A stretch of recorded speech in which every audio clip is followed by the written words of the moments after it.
So I'm at my local park and I'm going to talk a little bit about false narratives around range associated with electric cars. You'll hear a lot of people talking about, oh my gosh, my car's lost range because the battery on my screen tells me it only goes 280 miles instead of 300 or whatever. Um, This is a false narrative because the battery management system adjusts to this, and it gets a little bit thrown off by the fact that people like myself don't charge to 100%. Um, and it's sort of irrelevant anyway because the variability of range has more to do with how fast you drive, the temperature, the weather, um, whether the battery is warm or it's cold. So all of this is whiny, silly horseshit. And what really matters to people, or should matter to people, is they're being distracted away from. Um, and if you go into this screen, that was the charging. This is the energy screen. The energy screen tells you current conditions in the car. It tells you, it gives you an idea of how far you can go, your recent consumption based on your driving conditions, which has to do, of course, with how heavy you put your foot into it and how fast you're driving and how cold the battery is and how cold the weather is and if it's raining or if it's clear and how smooth the roads are. And you can look at this over the average of your last 5 miles. So my last 5 miles with 80% charge, I'd be projected to get 233 miles. Over the last 15 miles, I'm projected to get 200 if I drove the way I drove over the last 15 miles.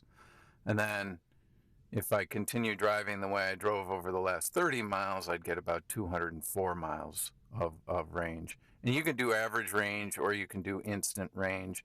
So this really sort of helps you understand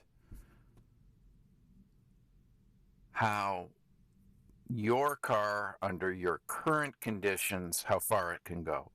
And this also is sort of irrelevant because most people don't get in their gas car and say, oh my gosh, I can go 140 miles or I can go 180 miles, or they don't even think about it. They just think about it when it gets to the place where they like to fill up, whether it be a quarter of a tank or a tenth of a tank. When I'm supercharging, going on long trips, I try to target between 5% and 10%, as that's how much charge I want to arrive at the supercharger with. Now, there's another part of the screen that if you start a trip, it will predict your energy consumption and how much charge you'll have when you get to your destination. And this is really a great screen because it removes all range anxiety. As you're going someplace, I'll pick a location, Debbie Supply in East Rochester. It's going to project that my state of charge will be 77% when I arrive there. I can slide this down and it'll show me round trip, so I'll be 75 if I come back here. And then when I go to the energy screen, it shows me this line. And then as you're driving from this point to that point, it shows how you're doing along the line. And if you're doing better, it'll be above the line. And if you're doing worse, it'll go below the line. And so it helps you understand. In a recent trip to Texas, we were driving 90 miles an hour a lot of the time and getting passed by people. So 90 was sort of going with traffic. It was astonishing. And the projected consumption, if it went below a level we were comfortable arriving at the supercharger at, we could slow down. And if you slow down for 5 or 10 minutes, the line would change and it would show you, oh, you're going to be above the projection that we originally started at, so you can speed up. So a lot of people are getting distracted by an issue that's kind of irrelevant and taking their eye off of what really matters. And what really matters is, how am I going to know if I'm going to have enough to get to my next charging station or to get to my destination? And that happens here in the charging screen. It doesn't happen in the battery screen. This is not the thing to focus on. This is the thing to focus on.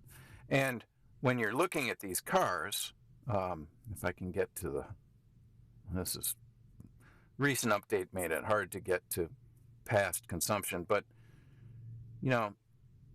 how far you can get on a tank in one of these cars is a function of your watt hours per mile, really. So this car, on average, got 298 watt hours per mile. So it's about 70 kilowatts. So if you're able to do 3.4 miles per kilowatt, then you go 70 times 3.4, and that's the car's range based on how you drive the car. It's irrelevant how the EPA drives the car, because they have a test that they use for everybody that has nothing to do with how you drive the car. So this is the number that matters, this and the size of your tank. I hope this is helpful.